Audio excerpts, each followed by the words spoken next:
কোন জিনিস মানুষকে বেশি জান্নাতে ঢুকাবে? বিষ্ণু বললেন তাকওয়াল্লাহ ওয়া হুসনুল খুলুক।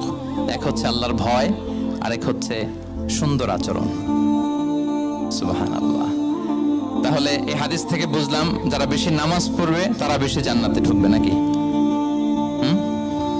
নামাজ পড়তে পড়তে যারা কপাল কালো করে ফেলছে এরা ঢুকবে না? যারা হজ করতে করতে বড় হাজী সাহেব হয়েছে, জিকির করতে করতে হাতে 3-4টা তাসবিহ রেখেছে, তাদের কথা বলা হয়েছে। এগুলো নিঃসন্দেহে অনেক বড় আমল, কিন্তু সবচাইতে বেশি জান্নাতে প্রবেশ করাবে যে আমল, বিষ্ণু বললেন এক হচ্ছে আল্লাহর ভয়, আরেক হচ্ছে সর্বোত্তম আচরণ।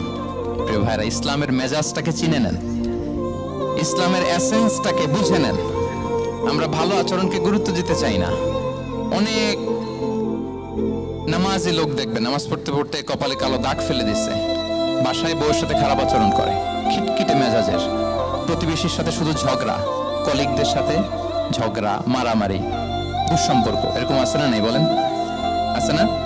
কিন্তু নামাজি, অনেক বড় হাজি, একদিনও কোরআন তেলাওয়াত মিস হয় না, তো এত ইবাদত করেও সে ইসলামের আসল এসেন্সটাকে ধরতে পারে নাই। বিষ্ণু বললেন সবচেয়ে বেশি জান্নাতে প্রবেশ করাবে যে দুটি আমল, একটি হচ্ছে তাকওয়াল্লাহ, আল্লাহর ভয়, আরেকটি হচ্ছে উত্তম আচরণ, সর্বোত্তম আচরণ। তো আমরা যেন উত্তম আচরণের অধিকারী হই, আমার স্ত্রীর সাথে যেন ভালো আচরণ করি, প্রতিবেশীর সাথে যেন ভালো আচরণ করি, ছেলে মেয়েদের সাথে যেন আমাদের অ্যাটিটিউডটা ভালো থাকে, আচরণটা ভালো থাকে, কলিগের সাথে যেন ভালো থাকে। বিশ্বনবীর আচরণ যেমন ছিল তেমন আচরণ যেন আমরা গড়ে তুলতে পারি। আওয়াজ করে পড়ুন আমিন।